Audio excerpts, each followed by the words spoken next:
need to do something about this issue. So let's put the bad news behind us.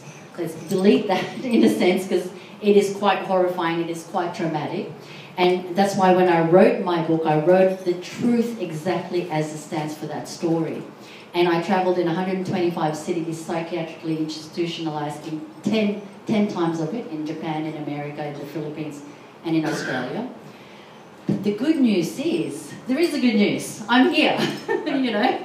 And the reason, thank you, and the reason why I shaved my head is to really remind myself of my purpose.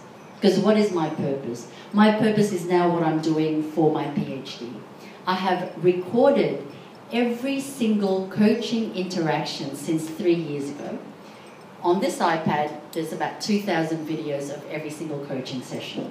And when I took that to University of Southern Queensland, the head of the School of Psychology, the head of the social work is now my supervisor.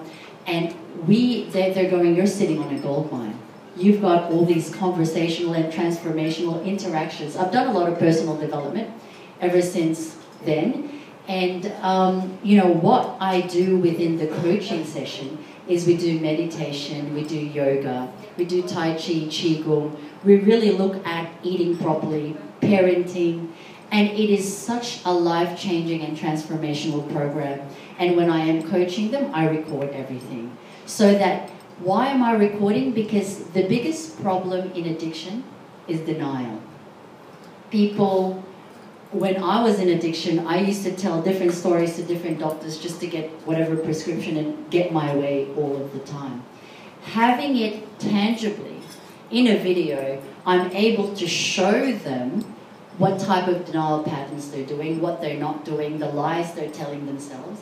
And because I have been, you know, from 13 years old, I'm almost 40 now. In a couple of months, I turn 40. From 13 up until 4 years ago, I was using and drinking and smoking. So I've got a lot of personal experience. My street credibility is quite high because I've met, well, that's what you call it in addiction, the street cred. I can deal with bikies, every single one of those, and I know exactly how to talk to them and I'm not scared of them, put it that way. And I'm able to talk to them and say, well, have you had enough? Hey, read my book. I'll tell you, 10 times in and out of psychiatric institution, ostracized, all sorts of things. Have you had enough? How many people do you need to kill, to rape? How much money do you really want? What are you doing? How's that going for you? And it's not going well for any of the people that are still within the clutches of addiction. So it is coming from a place of evidence-based. It's coming from a place of wellness and health perspective. And luckily for me, because I've been, you know, since 4 years ago, yoga 1 hour a day, I do Kung Fu, I do Tai Chi, Qigong. So my health and fitness regime is 4 hours a day, including meditation. And if I don't do that, I swear I might not be here still in front of you, talking to you right now.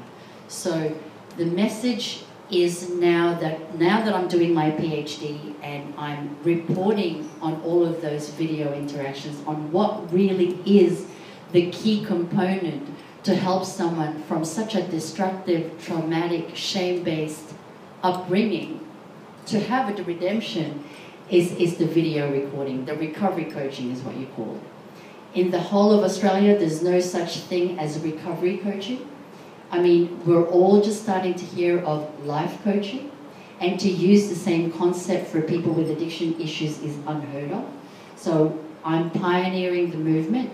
I'm recording everything, and you know, ever since then, that's why I said, you know, Mayor has recognized our work. We've won 7 awards since 5 years ago because it's a transparency and it's filled with love, because I really love all of the people that I coach and they can feel that and see that.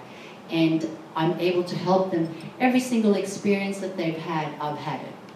You know, whether it's domestic violence, sexual predatory behavior, whether it's all of the different drugs, the come down, or what happens after when they're not on the drugs anymore. So I can help them through every single substance, every single situation, because I've fought and have, you know, I'm a success story. So now I don't do any of that. I don't even drink alcohol because I just know that I've got an addictive brain. So I don't even need any of that. And now I focus on all of my efforts on my purpose, which is to open a place called The Awakening. So we've got a crowdfunding project going on, and we want to have a place where people can go after hours where there's no drinking. So the only drinking they'll be doing is wheatgrass, spirulina,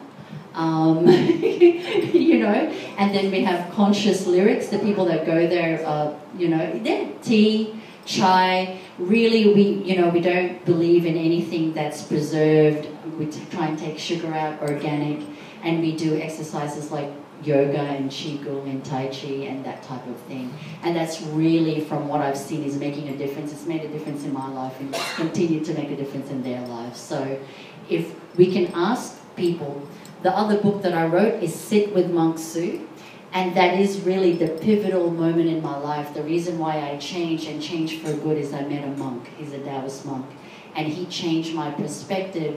My spiritual growth started to really be born from fertile ground. And I started to see the trauma and the reason for the things that I've been through is for a greater good at the end if I only can still stay clean and do things the way that God intended. So, yeah, so we're raising money for that. They become #1 bestsellers on Amazon, so it's $20 for the Sit with Monk Sue, and all of the proceeds we use it to build this place called The Awakening, where there's no drinking and everything is healthy. And we're telling the people, we're teaching the people how to be like what I am. That even doesn't matter what you've been through, sex work, stripping, any of that, while working a normal job, you can still change, and acceptance is the key. No one said, I'm not saying I'm proud of it. No way. That is not what I'm here in front of you. There is no pride in what I've done. But there is in what I've done after.